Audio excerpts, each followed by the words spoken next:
Hello everybody, Sedrik and Sidra here, CRWC, and we will be covering the debuting night of AEW Collision on TNT.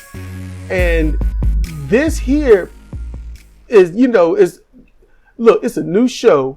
Mm-hmm. And AEW started with Dynamite. And they educated the fans on, high-paid indie wrestling that did not. Now, let me go through the quick history. The idea when you start a wrestling promotion and you're going to do it nationally, you got your core base. You automatically know that they're going to be there for you no matter what. And the idea is to make sure that you capture those old school fans of pro wrestling, especially at the time when most of the fans were heavily hating WWE. WWE wasn't doing anything fresh, anything new, wasn't revamping old type storylines or anything. Every wrestler that they took, they watered them down to almost nothing. No one liked the product. Their stock was dropping heavily. And that was the beginning of them saying, we might need to sell. Tony Khan came in at the right moment with the right promotion in terms of a competitor, but everything else was wrong. So he educated the fans on that. Indie style wrestling. Indie lovers, indie darlings, and that's what it was. And look, y'all can say that I hate indie wrestling. Y'all can boo me and whatnot, but you know what? You watch those first 3 years of AEW, it was botch after botch, injury after injury, hurt after hurt, people getting paid hundreds of thousands and sometimes millions of dollars and still wrestling for other promotions. They didn't care what they said about AEW. Just don't say anything bad about AEW. You want to be on that show? You be in the Bucks camp and that's it. It was a cult. That's what it was for the first 3 years. We're in the 4th year. Still injuries happen. Look at Dante Martin. His foot twisted 180 to 210 degrees around. That foot was snapped. Okay? It was ugly. I was Ring of Honor, and that wasn't even that long ago. Nope. So, they educated on that. During that education, they started Rampage, which was the exact same stuff, just for an hour, and then they slowly gave up on Rampage and just threw people up there just to throw them up there. That was the educational field. During that time, CM Punk had come out in a midst of frustration because of Hangman Adam Page that didn't start it, but put it in the public eye. Ultimately, Punk had to come out and say something. He can't just lay down and keep taking it like he did, as he said, for 10 years or more. So he had something to say. He said he worked with children and everything else. I've gone over that. The Bucks went high school drama queen, and Punk went, I'm an injured person with a torn bicep right off the bone, but I'm going to whoop you up. And they started this fight in the locker room with a woman injured the dog. And he's still coming there and it's like, look, I don't care what's happening, but I know who y'all are and I know what side I'm on. And so silence for almost a year. Collision is announced. Collision is going to be the forefront. Collision is a new flagship. How you going to run it? Who's going to be on it? You've educated us that you don't do well. AEW has only catered to a key demographic and hardcore fans of theirs, but nobody knew. They had a chance every year with the NBA playoffs starting, people tune in, what is AEW? And they got to see has-beens and idiotic stunts. That's why you had your chance. So Collision returned AEW to TNT. And how's it going to be? We're going to find out. So, this is Collision on TNT of June 17th, 2023. Saturday night. Which is an amazing spot for a pro wrestling show.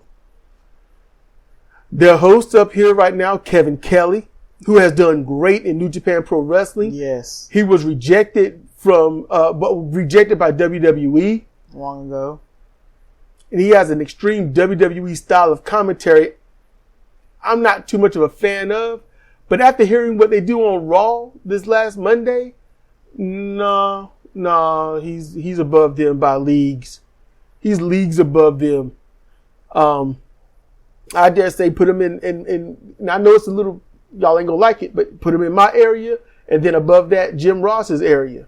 Nigel McGuinness, Caprice Coleman, Ian Riccaboni.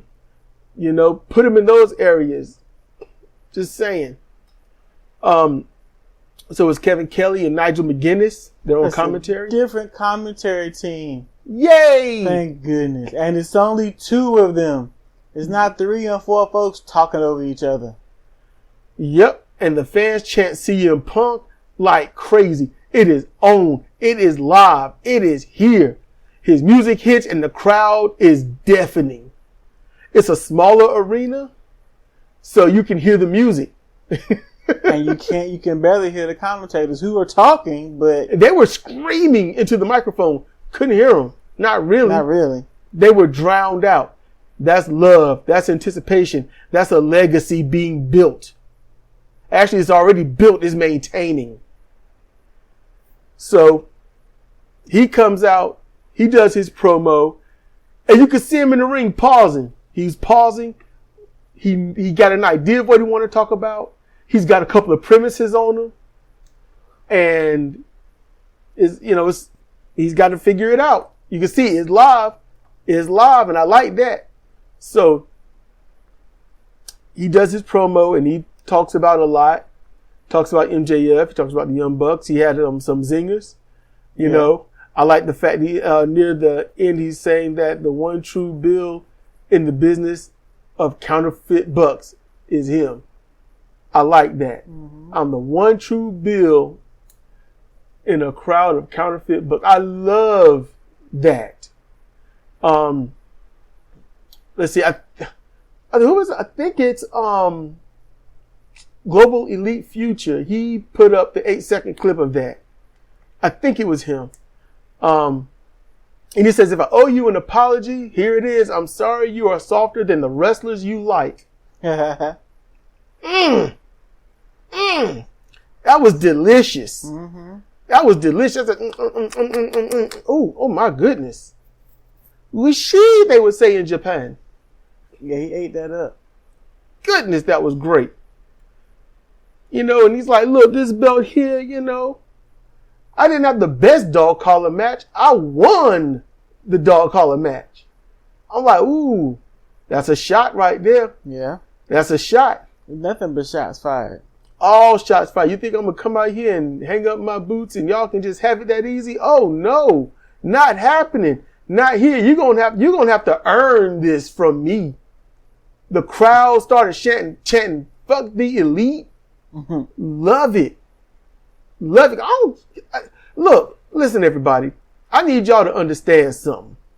I am not in the Bucks camp. I'm not in the Punk camp. I'm in the what makes sense. What did this? What did that? I'm not a tribalistic person in terms of that stuff. Okay? I'm tribalistic in good wrestling and crappy wrestling. I'm tribalistic in, are you going to represent pro wrestling as a sport or pro wrestling as a stunt show? That's where my tribalistic is. Respect pro wrestling as a sport and a business and not a stunt case vanity project for your goddamn figurines. That's how I see it. When I was a kid, I did the whole stop motion G.I. Joe wrestling. I played a lot of the wrestling games. But if it was professional wrestling, a real company I'm running, it'd be absolutely different. Yeah, AEW, that's an extension of the Young Bucks high school days. Yep. And it sucks. All that popularity bullshit, and Tony Khan falls right into it. And I'm not going to say people who are adults or people who are older. People who are actually grown don't have time for that shit. They don't have time or patience for that mamby-pamby you know, I don't like what you said about me. My daddy can beat your daddy. I don't have time or patience for that. Get the fuck out of here. Exactly. So listen, after this 10-minute introduction, this is obviously on Spreaker. It's been put on YouTube. But hey, on Spreaker, we will be talking about various things, and hopefully we can get things going and do wrestler spotlights where we just pick a wrestler either by your request or by our own means and just talk about the likes and dislikes of that wrestler, possible futures and things like that. That's what I want us to talk about. So stay tuned. Subscribe to Spreaker. It's free. Follow the link. It'll say podcast. Or if it's available, the link that goes right to this video on Spreaker. It's all good. All right. You join us there so we can all have a conversation. Also, Discord. You join my Discord. And for things like this, certain things, we're going to have it so that we do it live, and it'll be also in the Discord channel. So you want a voice bomb, jump in, listen. You might have something to say. Hey, you're welcome. You're welcome. So, you know, just saying, keep it decent because we won't disrespect you. We might be disrespecting the wrestler you like, but that's not disrespecting you. And if you can't tell the difference, don't show up and don't vote. Two things: don't show up here and don't vote. Okay. So, mouth already going dry. So, you get to the first thing. Christian Cage leads Luchasaurus to the ring because it is Luchasaurus against Wardlow for the TNT title. And the match spilled outside the ring quickly. Wardlow chased Christian Cage, pulled him from up under the ring where he tried to dive. Kevin Kelly states the TNT title has been defended 81 times and exchanged hands 18 times. Now that can't be right. Can't be. It just don't. It probably has, but I just don't. You know, there's a lot lost to. No one really cares to remember this stuff like that. And if people not remembering, you can make up whatever you want. Yeah. Kevin Kelly likes to be as accurate as possible when he says this. He does. He's very stat oriented. So that's why I'm like, I don't believe it, but I trust Kevin Kelly. I'm right in that weird area. But defended 80. How you gonna defend it 81 times? Well, it has been a minute. It's been a minute. This is the 4th year. Yeah, it's possible. Jade Cargill defended her title 60 times in 3 years. 20 or 30 defenses a year, I suppose. Yeah, it's possible. So, let's see. Yeah, this is later on in the match because I didn't want to cover too much on this match, but Luchasaurus took a powerbomb, and with and without Cage's help, Wardlow took forever to do anything. Forever. Lucha got up and gave him a choke slam for a 2 count. Then Wardlow and Luchasaurus messed up some kind of move that turned into a power slam of some kind of thing. Wardlow lands a diving senton atomico, and then he was distracted by Christian Cage. Heavily distracted. After a recovery, Wardlow got Luchasaurus in the corner doing the punches to the head. Cage distracted Wardlow and hit him with a small camera light 2 times. And then Wardlow got pinned from it. And the crowd was cheering loudly for that. They were in favor of Luchasaurus winning. That's not good. It's not good when the crowd is cheering the heel. But then again, it might be an indictment on modern social society. It might be. Luchasaurus is the 19th TNT champion. Okay. It's accurate. Wow. It's just a lot of them we didn't pay attention to. No, we didn't pay attention. That's so nuts. You know what you were saying about Wardlow? He was taking his sweet time about everything. Do you know what that revealed to me? What? Wardlow doesn't know how to fill in the match with basic moves. Yeah. He doesn't. He doesn't have the basics. He knows how to bark. He knows how to pose and look at his arms, which is what he does. Do a move, get up. hard. Look at his arms. Everybody cheer. Then they'll meander over there and do something else to why he, tried to keep from turning blue. He does not know how to work. No basic skills. Basic headlock. Just the little things mean so much more than the big moves. Yeah, he doesn't have that. You know what? And I just figured that out in this moment when you were talking about him taking his time. Because every time I watch him wrestle, I get so aggravated. You stop doing the same dumbass taunt. We know you big, but that's what it is. He doesn't have any basics. And then he finally got some pacing, so he's not turning blue, but he's got nothing to fill in the blanks to have pacing. Stomp, knee drop, body slam, arm wringer. A few punches here and there. A punch that looks like it's worth a damn. Yeah, that too. Look. He could do a bear hug. Yeah. Bear hugs are great. Who doesn't like a good bear hug? He could have done the bear hug on Luchasaurus. And Luchasaurus could have pushed him to the corner and start raking the eyes. And then the referee will pull Luchasaurus off. Wardlow turns over to console himself in the corner, and Christian smacks him twice in the head and the back with that camera. Luchasaurus come in with a German suplex. 1, 2, 3. It could have been that easy. Look, when I was talking, I was like, you know what? Wrestling can be akin to what Wardlow can learn in others. Ice skating. They're going to go for a triple sow cow and things like that. But it takes time to build up to that big move. You need the space, the speed. Bam! Pop up, triple spin, land, nailed it.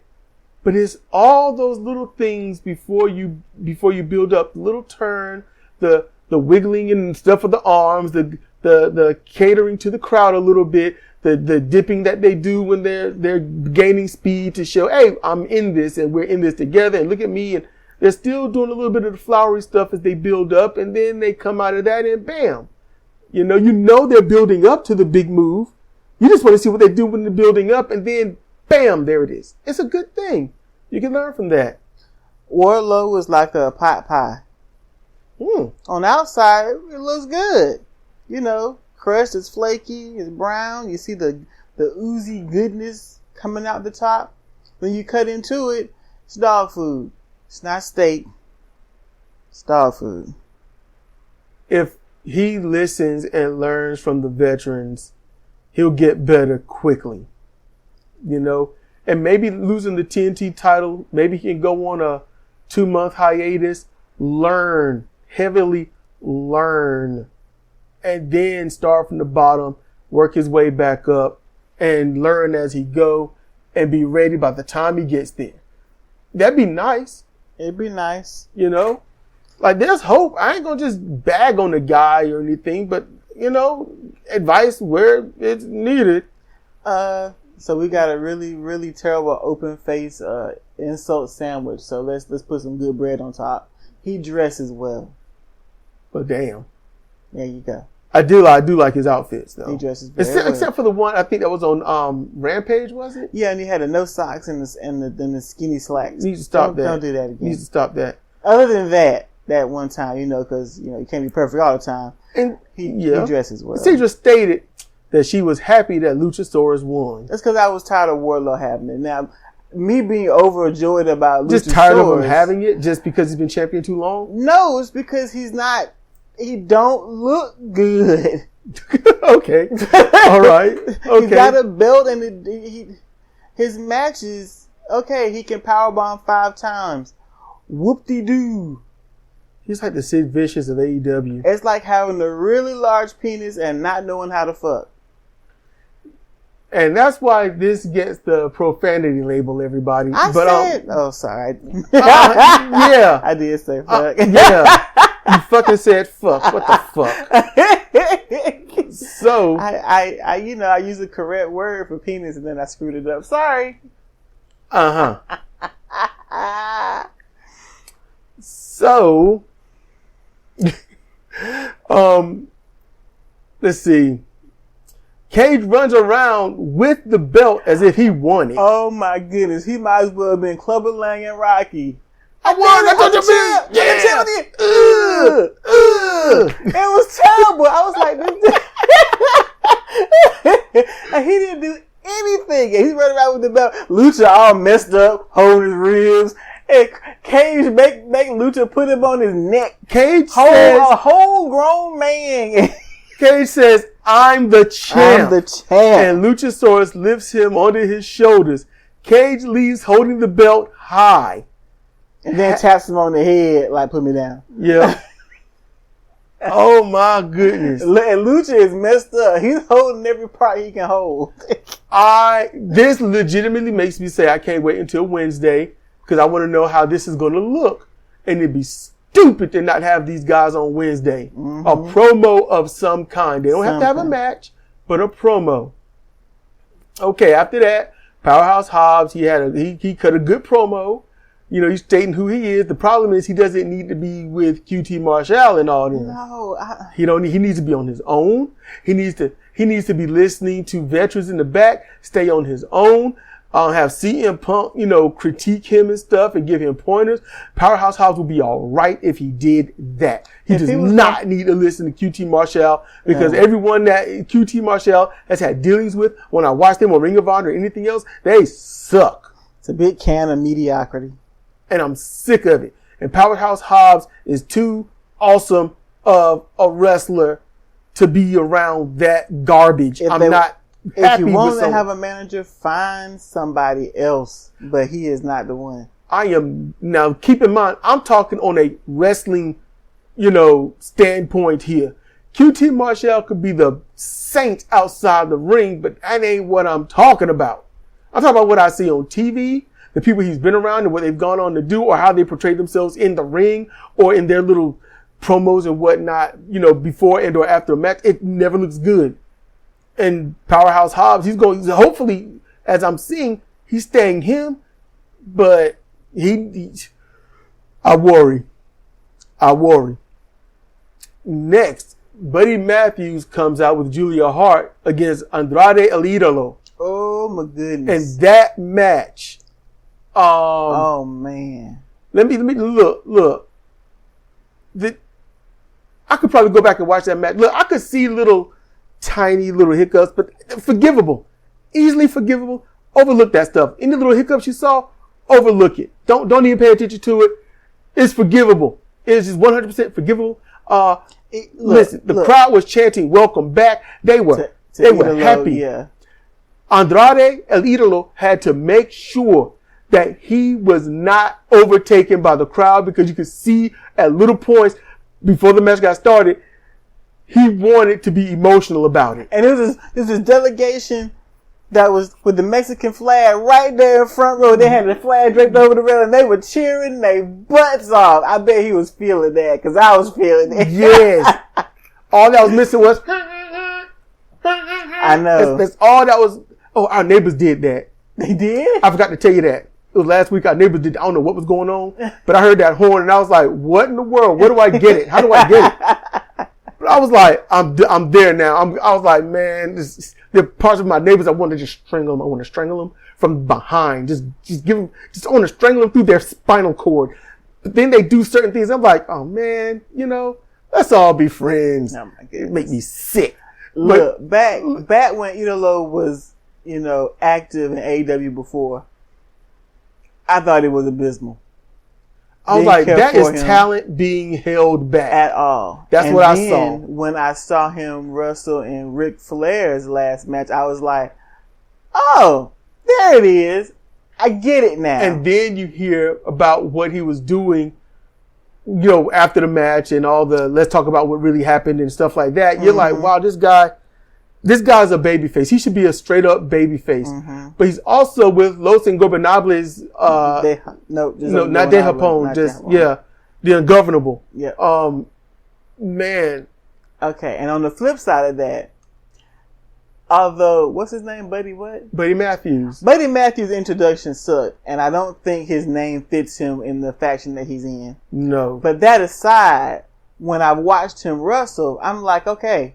this guy can go. I see it. I get it. And I've looked forward to seeing him. I saw him when he first. I never seen him in WWE, but I saw him, on Dynamite. I was like, he looks great. Yep. He was smooth in the ring. I didn't see any stupidity, or anything like that. I didn't see any, dangerous things that he was doing. So I felt good with him. And slowly, the leader of the faction aside, their faction has become one of my favorites. But that's because I really love pageantry and I like what they're doing with their trios title reign. But that's another conversation. So with them both in the ring, I was like, "This is gonna be good." How this gonna go? This might be a sleeper. You could see it, right? Yeah. You could see it. You could just see how they stood in the ring. Mm-hmm. They hold up, y'all. I know y'all ain't gonna think about this. They respected each other's space. They didn't look at each other like, yeah, you.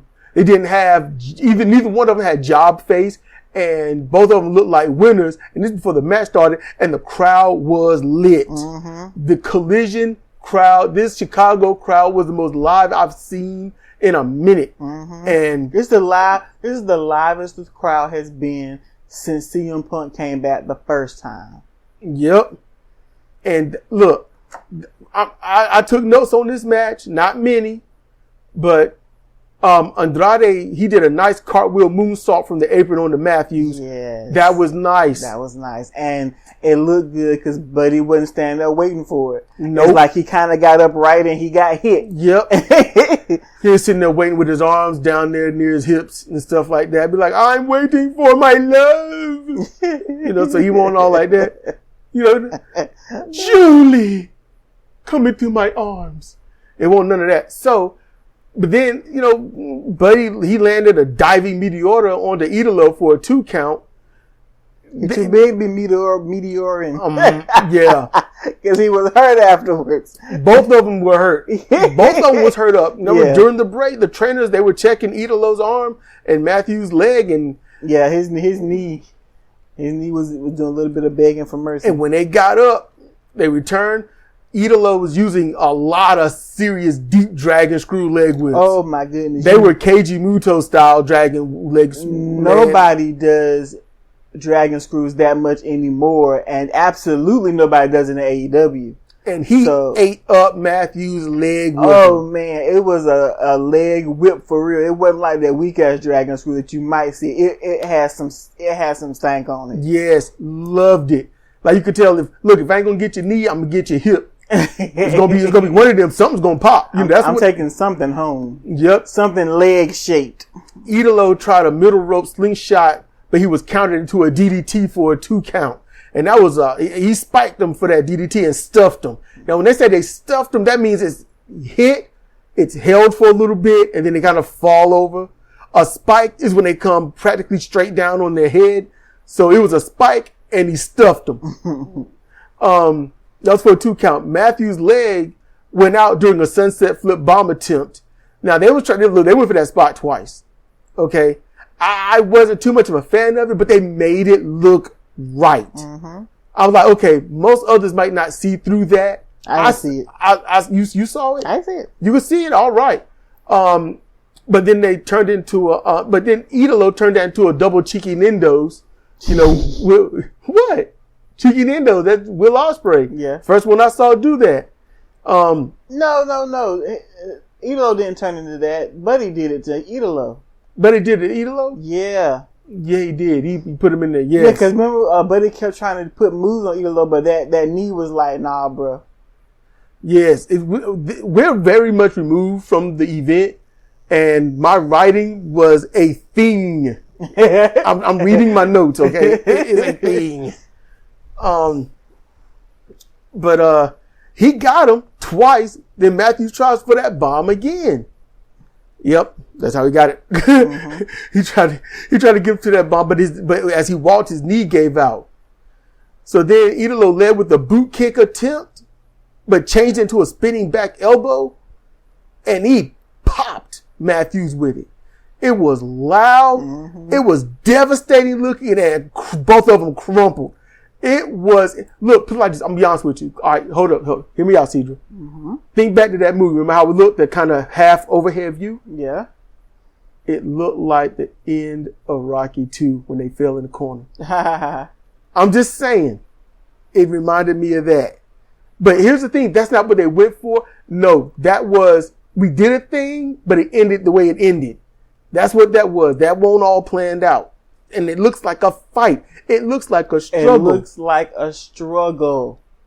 That's what is needed. This, and as I said it then, I didn't write it down, but as I said, this is like an NWA style match. Yeah, it didn't look like ballroom dancing. You watch Crockett Cup, this was on that level. Matthews landed a flying knee bomb. That was for a 2 count. You know, Idolo, he applied a figure 4, which, and I wrote adopted from his father-in-law, Ric Flair. Mm-hmm. And he had him, but he was trying to get to the ropes, and Idolo was like, nah. Idolo had a lot of weight to drag. Yes, and then he started bridging up, and the crowd went nuts. I popped. Sidra was popping for it. He turned into the figure 8 adopted from his wife and got the submission win. Great match. I want to look emotionally. I want to give it 5 stars, but no, I know it needs to be only 4. Emotionally, 5 stars, but looking at it, 4 stars. But it had everything. It would have been a 5-star match, old school 5-star, not modern 5-star, if it had an emotional, dramatic build up to the event to have that match. That would have made it a 5-star, and people would have been like, I just got my money's worth, and we ain't even really halfway through the show. Kevin Kelly tried to do that in the beginning, talking about how this is, you know, they're both coming back from injury and stuff like that. But, you know, it's just... They don't have any promos against each other. There's nothing that was going on. It's a cold match. And this cold match was piping hot. It was sun surface hot. You couldn't tell it was cold because they were just... They did good work. I could honestly say it's a candidate for match of the year because of how epic it looked. Yeah. It had lots of elements. They're both heels. Mm-hmm. Okay. But then you toss that aside and there are 2 people in that ring facing off against each other. Somebody's got to win. Somebody's going to lose. And it ain't going to be me. That's how that went. And they beat each other to the point of injury almost, if not definite, and kept going. They ain't hear no bell. I ain't hear no bell. And they kept going. Beautiful work. They worked that match. They worked that crowd. And I can promise you they probably called that mess move by move in the ring. That was beautiful. That match was beautiful. Now here's the question. After the match, Idolo tried to shake Buddy's hand. Buddy was like, nah, then the lights went out. Yep. And Buddy's compadre showed up behind Idolo, and Idolo looked like, And they whooped up on Idolo a bit. So now King with a rolling lariat, Matthews just hobbling heavily. He's like, look, I ain't participating. I just wrestled. I ain't got to beat you up. Yeah, I'm messed up. Here's my thing. Messed up. Here's an opportunity. Now I know they don't probably. This is AEW, so they don't really care about alignment. But here's an opportunity for there to be some beef between those who support Idolo, of which there are some, and the House of Black. I mean, trios. Yeah, I can see it. Rouge needs another. Rouge needs something to do. He needs an outlet from that aggression. And he needs to get rid of Preston Vance. You get rid of Preston Vance, it could be Rouge, Idolo, and Dralistico, because Dralistico is good. Yes. But so we'll see if they do anything with that or they let it, shrivel on the vine. This right here is what you call handed to you on a silver platter, and the butler lit the candle for you. Are you going to see the light? Now, next, we got a promo from Scorpio Sky's return, and here's the thing: where's he going to go? What's he going to do? Because everything that he was trying to do before was so lackluster because he had nobody to really work with. Mm-mm. He was a part of a team that won't really being a team, showcasing people that won't showcased. It was just terrible. Scorpio Sky was part of a money pit faction. So hopefully this return will see him doing something. I thought he was a great heel, but overshadowed by other heels and the whole everyone is in the favor of indie style Markism instead of what is pro wrestling. Scorpio Sky does pro wrestling. So we're going to have to just see how this go. You know, maybe this is a slow shift of Tony Khan saying we're going to have two different styles going on. Because I don't blame him for having the indie style. You're going to have the indie style. I think put that on Dynamite. I think that's fine. You're going to have a pro wrestling style. Put that on Collision. Rampage can be a bridge. That, you know, just be a little small bridge. That works. You know, I see nothing wrong with that. I think, you know, everybody's got to have their love, right? So next we got Tony Nese, who interrupts the show to get people exercising like he did on Ring of Honor. Then Miro comes out and owns him. Miro impressed me again. Look, this, the whole time I'm watching, I didn't take notes on this. I was like, I knew what was going to happen. Tony Nese does not need to be in this situation. He really don't. No. It should have been someone else. Anyone else. But in this case, it is what it is. Yeah. Tony Nese is too damn good to be in this spot. I know. They need to stop sleeping on him. Yep. Miro this is what I was saying watching the show, watching the match. Miro is what Jon Moxley tries to be. This is what Goon wants to be. And he's not going to do it. Miro, was he selling? Oh, yes, you could see it. But he wasn't, falling out and bumping all over the place. Moxley just stands there. It's a stark difference between the two. You have to actually be a badass to be a badass, not play a badass and portray yourself as one. Moxley's got a fan following that started following him when they were 13. Yeah. Or trying to move as if you're as big as All Outside when you're not. When you are big as All Outside, you don't have to move like you just move. Miro just moves. Well, he don't really move. See, what y'all don't understand is he was standing in one spot, but everything just adjusted to what he needed. It was moving with his will. But he did his taunt and said, "Game over." The crowd hollered with him. I was like, this guy is over. Yeah. I was like, he was over when he left. I was like, no, this crowd made me feel it. Mm-hmm. This crowd, I was like, this is wrestling. They were all the way there. Yes. Miro had that crowd the whole time. And he stomped on Nese's back. Yes. I bowed up when I saw that. I was like, oh my God. It was so petty. I loved it. And then he went into the move. Yep. Camel clutch. It was and look, it wasn't a squash match. No. It really won't. Nese was trying. I wrote great competitive squash match for a return. Because Nese fought back. Mm-hmm. Diving moves, drop kicks, low kicks, bent kicks, forearms, elbows, punches. It just wasn't enough. Scratches and scrapes. Yep. Uppercut, body blows, scratches and scrapes. So Miro won. That was cool. And now Saraya, and it's not Saraya. There's no I. It's Saraya and Ruby Soho. I wrote Ruby Solo. I don't know. Saraya wasn't there. No, it wasn't. Was it? Tony Storm. It was Tony Storm. Saraya's never there. That's right. They came out and I just wrote Saraya. Her name was the first thing you see when their entrance video starts. That's what I went with. That's what his biggest day is, Saraya, but she doesn't. I went, my bad. It was Tony Storm. My bad. And I'm telling you, if I was part of the Outcast, that'd be wearing real fucking thin. They went against the New Japan Strong Women's Champion Willow Nightingale and Hometown Girl Sky Blue. So Mama Blue slaps the Outcast. She slapped them. That's nice. And she couldn't be nobody's mom but Sky Blue because she just took her face off and put it on that child. Just to reiterate, she looked just like her mama's. Right after that moment, Soho got pounced into the railing and was knocked a bit loopy. Oh yeah, she caught that. She hit that barricade head, then shoulder.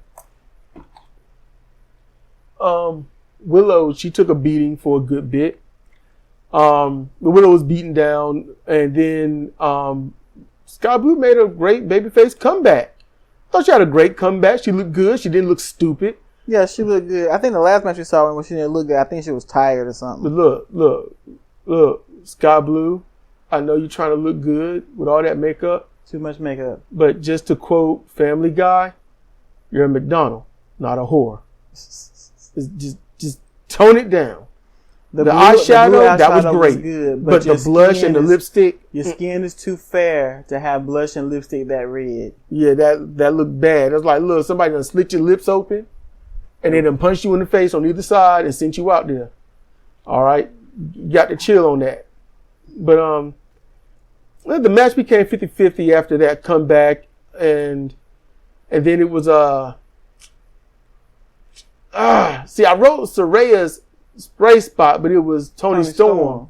She was trying to spray, and then Willow grabbed her by her big Mickey Mouse ponytails and just shook her head, and the spray went all in Ruby Soho's face, and really good too. Yeah, so that was good. She and that stunned Soho long enough for her to lean over, and Sky Blue pinned Soho with her code blue. It was a decent match. I give it 2.5 stars.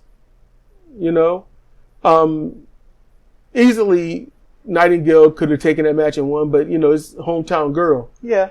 So let her shine. And I'm gonna be honest with you, Sky Blue looked good in this match. She did. She did look good. Cause I'm ready. Man, I read her the riot act, and I'm like, you got to go. You need training, and I still think she do. Or maybe it's just whoever she works with. That makes so much of a difference. Just maybe who she works with. Some people can work well with anyone. Some people can't. That's just life in general, whether it's wrestling or anything else. Yeah, true that. And so then, the Acclaimed and Billy Gunn, they come out with Tony Schiavone holding the mic for at least the most part. And Billy Gunn wearing an absolute pink and little early Father's Day scissor outfit and whatnot. And he's just having fun. And they cut their promos. And then at the end, Schiavone was included in a 4-way scissor at the end. And a feel good, happy moment for everybody out there. It was, it wasn't nothing bad. It's good to have a good moment like that. We've all got damaged finger webs. You really going on that finger web thing? Think about it. If you spend all day scissoring with your fingers, that's going to hurt after a while. The webbing of the fingers is not built for impact. I don't think they go to the back and then jam each other's finger webs. They do. They just stand there scissoring and looking stupid all day. That's just what they do, huh? Yep. You're gonna be her today, huh? I am. You're gonna be her. I am. Okay. So Jim Ross joins the commentary team, sounding hoarse, and they talk about something up with his right eye. And Sidra was talking about Jim Ross needs to retire. And I'm like, he will retire on a high spot, not at their lowest where they are trying to climb out of right now. But it's main event time. Samoa Joe teams up with Bullet Club Gold, Juice Robinson, and Jay White, who are both all three of them are extremely talented wrestlers. Extremely. All three of them versus FTR's Dax Harwood, Cash Wheeler, and CM Punk. And man, I tell you what. Now look, a lot of people were like this about the whole show. There's nothing to watch on this if they aren't going to do anything with the Young Bucks and whatnot. Look, they're not. And if they do, okay, fine. Because what did everyone think for the longest? FTR and the Bucks, bitter rival enemies, and you find out, nope, they've been friends the whole time. So, in all honesty, we have no idea if they've made up with Punk. They've done things, they've groveled, they was like, we're wrong. And Punk is, although he said we're way past apologies, he'd probably be like, look, I can accept these apologies.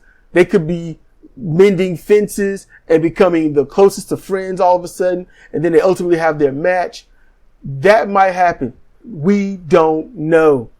And that's the other reason why I will not be in a camp of Punk or the Bucks. I think that's weak. I think that's mentally weak. That's just me. Anyway, choosing a camp like that is not going to make our eggs taste any better. They don't know you. They don't care about you.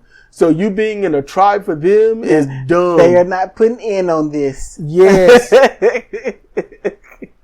Be in the camp of just what makes sense. You know the alleged history of what happened. Okay, after that media scrum last year. So just go with what you know of it and not what side you're on. Just be reasonable. I don't like that word. I'm not a fan of the word scrum. I don't like scrum. I don't like kudos.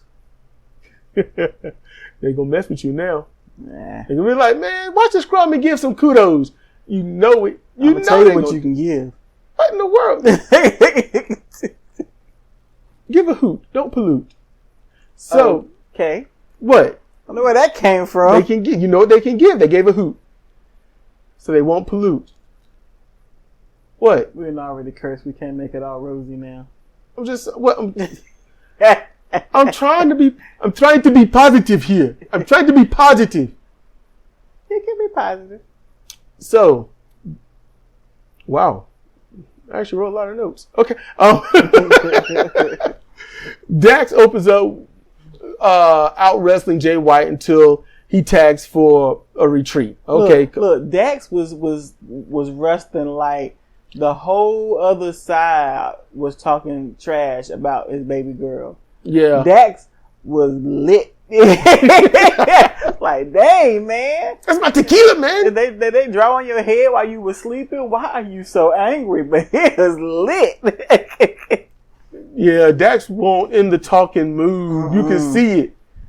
And I'm going to tell y'all something. This whole match, there was some things planned out in the back. Some things, yeah. But this was primarily called in the ring. On the spot. This is what a match looks like when it's called in the ring. That's in the back. They might say, look, at one juncture, let's do this part here. And then at the next juncture, let's do that. They be like, all right, cool. And then they keep that alive while knowing how to wrestle. Because they are professionals. Yes. Professionals. Now, after that, Punk is tagged in to help Dax set up Robinson for a super power slam from Cash that allows Punk to cover for a near fall. And when they tagged Punk in, the crowd, yeah, they were lit. They were lit. I know it sucks that this is a CM Punk crowd, yeah, but man, y'all don't understand. This is how crowds used to sound for wrestling in general. It wasn't about a person or a person's return. This is just how it sounded, even on the squash matches. Yeah, the thing back in the day, going to wrestling was the time to go and cut loose too. Yeah, it was. I mean, we went out there and acted the fool. Out there acting the fool. Yeah, I ain't saying that's what you need to do. No, that's probably not a good thing, but that's what it was. That's what it was. When Joe entered the ring against Punk. Oh man, Joe, for the first time in a long time, looked alive. Joe looked like its own. And I mean, I ain't seen Joe look like this in so long. It's been so long. Yep. I'm just saying, this is the Samoa Joe I've been wanting to see. And him and CM Punk were barking and jaw-jacking at each other. Yes. Before they started mixing it up. Joe and Punk, the crowd was, this is awesome, and holy shitting, and everything before anything happened. Joe and Punk, they worked stiff. Heavy strike exchanges, ending in a lariat from Joe that crumpled Punk. Joe's letting you know, look, you're not getting over on me. It ain't happening, bruh. You know, the heels work on Dax with Joe keeping the heat with Punk at times. They're doing the whole back and forth. While Joe was in and out the ring, he kept going over there and jaw jacking with Punk and stuff. And Punk looking like, you're getting on my nerves. You know, I enjoyed this match. Cash hit a nice Rick Steiner power slam on Robinson. It's a counter from the leapfrog and then a power slam. Rick Steiner did that the best. Loved it. And oftentimes with one arm. Robinson turned the tide of the match outside by reversing a throw into the post into a throw into the railing. Because he was going to that post. He was like, no, we're going to turn this around. You're going to the railing, bruh. You know, and that messed Cash up. Eventually, Punk gets tagged in after a while. Okay, and opens up on Bullet Club Gold and they was feeding him body slams. And I mean, Punk had a good babyface comeback. And the crowd was going ballistic the whole time. It's almost like when Punk came out initially at the show. It was crazy. Ultimately, Juice cut Punk off on the top rope, forcing him to drop down, splitting those uprights. White came in with the high angle Sambo slam for a 2 count. And it was a nice one. Mm-hmm. He got it on Punk, but they keep calling that an Uranage, but it's not. They just like to say Uranage. I think they just, yeah. I like the way it rolls off. I sound important. It sounds Uranage. It's a Sambo slam. Russian Sambo styles, side lift slam. That's what it is. That was the rock bottom. It was a Sambo slam. Just saying. Jay White, he hit a nice high angle Sambo slam for a 2 count. Then he tried the blade run that was reversed into the jewel heist. I was like, Chase Owens, they've been watching you, Chase is good. Yeah, Chase is good. They ought to get him. Dax hit an avalanche suplex. Cash came off with the diving massive body press like Power and Glory. Paul Roman and Hercules. Punk hit a Macho Man style elbow. As Macho Man as he could get it. He hit that on White. And then they didn't really go for the cover for a little bit. After waiting a bit, Punk got a 2 count, but they waited a while. I don't understand why. That was kind of a weird thing. I don't know what happened. Joe and Punk, they got back in the ring together, striking, whooping the heck out of each other. Joe reversed the GTS into a sleeper to his coquina clutch. And while he was in that, Punk is all messed up. Eyes bugging out. He's trying. Mm-hmm. He's trying. FTR is held at bay by Bullet Club. Punk struggling to stay awake. Ultimately, Dax gets into the ring spearing Juice, and then he speared Joe in the back, breaking the hold.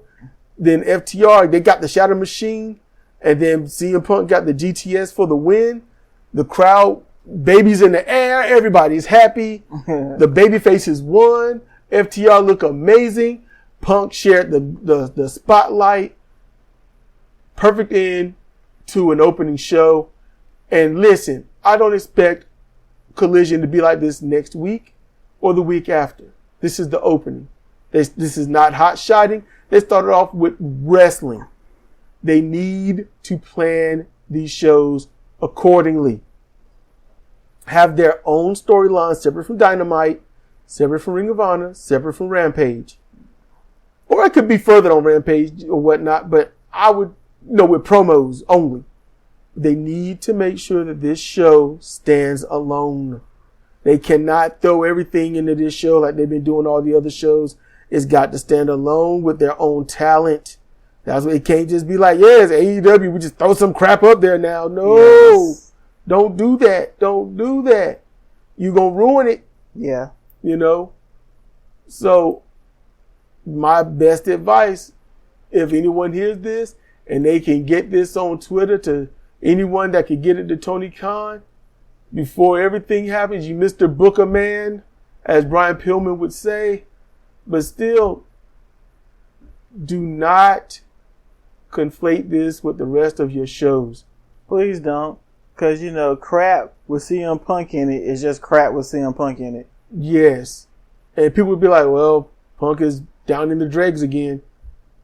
Only your top stars need to be here. And I'm talking about the ones that know how to work. Training, if anything, training those that are promising and will listen to others. The non-Jungle Boy type people. And the Young Bucks can have Dynamite all to themselves and book it however, the Elite can book it however they want. Yep. Leave this to Punk, FTR, Arn Anderson, and others like that. Just do that. Just leave it to those that know what they're doing.